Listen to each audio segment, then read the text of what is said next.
I'm James Cridland, the radio futurologist, and every week or so I write a newsletter all about radio's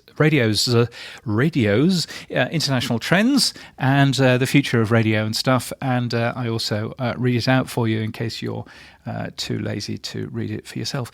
And as you can hear, I don't edit it. So this is Friday the 23rd, 2025 today. And it's called A Tale of Two Sets of Radio Closures. Last Friday was the turn of a number of radio presenters to do what may well be their last radio show, as Global ended a number of regional shows on Heart, Capital and Smooth, which I blogged about earlier on this year. As expected, the London people got the national shows. It also means the physical closure of many studios as well. Gone are the studio facilities in Newcastle, Leeds, Liverpool, Nottingham, Wrexham, Milton Keynes and Fareham, which is near Southampton. Global do look after their people well, as I understand it, and part of that contract is repaid by the affected presenters who've been measured and polite on social media. A few pictures of studios, a few wistful memories of the start of their careers, but no angry words at the end of their careers. And I felt for one of them who posted a poignant picture of their studio with a carefully crafted message, paying tribute to all of the big names who have broadcast from there. The first comment, "Are they giving you a new studio?" must have been hard to respond to after just coming off air for the final time. But all these fine broadcasters got the chance to say goodbye to their audience. Some of them had been on air for 30 years in their local area, and they had about 6 weeks to continue broadcasting to their audience and prepare them for change.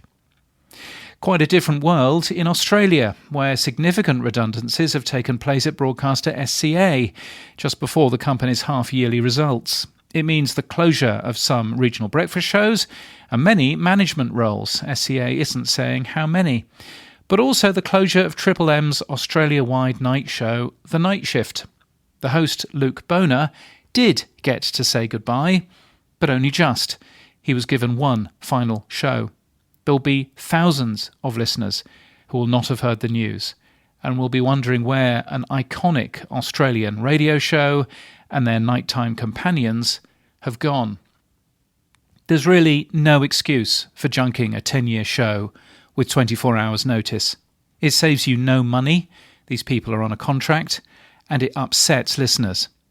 Give experienced broadcasters time to do their goodbyes, and if you don't trust your presenter to say the right thing, why the hell did you employ them anyway?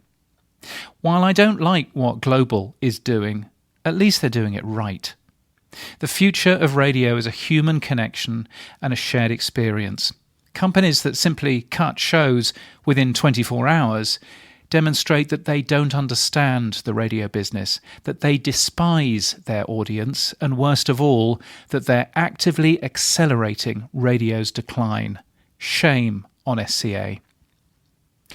Talking about despising their audience, ARN's KISS 97.3 in Brisbane and SCA's B105 in Brisbane are both still claiming that they're Brisbane's number one hit music station.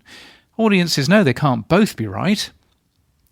Some great research from Radio Monitor. I mentioned this last week, actually, suggesting that radio is at least 5 times bigger than Spotify. What struck me when looking at their research again is the comparison between a track by Benson Boone, which received 15 times more listeners on UK radio than globally on Spotify. But what's more important is how quicker Benson Boone was to pick up on Spotify and how much slower radio was to react to it. The peak of airplay on UK radio was more than 50 days after the peak of streams on Spotify, which I thought was quite interesting. I also linked today to lots of positive data from Westwood One and Cumulus Media about US radio's effectiveness as an advertising tool. There's quite some useful data there. You'll find that linked from the link in our show notes and our newsletter at james.cridland.net. And thank you to Phil Hagar, hope I pronounced that right, from Juqua, which is a broadcast consulting firm with clients in Europe and Africa. Phil is my latest supporter for this newsletter, and very grateful to you, Phil, for doing that. I'm grateful for your support, and that as a company looks like an amazing company for you to take a peek at. You can learn more at Jukwa, which is JUKWA.com. And nice and simple. Next, I am speaking. I'm actually sitting in a hotel room right now, but I'm not going to tell you where because I'm slightly embarrassed about it. But coming up next, Radio Days Europe in Athens in Greece between March the 9th to the 11th.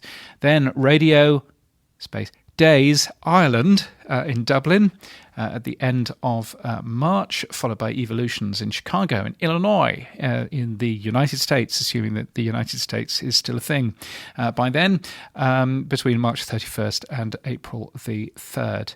Thank you to our many supporters, including Jukwa, but also including Play It Software, Admaster, and Brunn Audio Consulting for your kind support. If you would like to join them, please do. That would be lovely. You can go to buymeacoffee.com/James Cridland to either give regularly or just give a one-off coffee or 5. That's cool. Or alternatively, I link to another way with Stripe in case you want to do that too. You can find me on Blue Sky or on Mastodon. My website has more details about who I am or what I do. You can find that at james.cridland.net. And until next time, keep listening.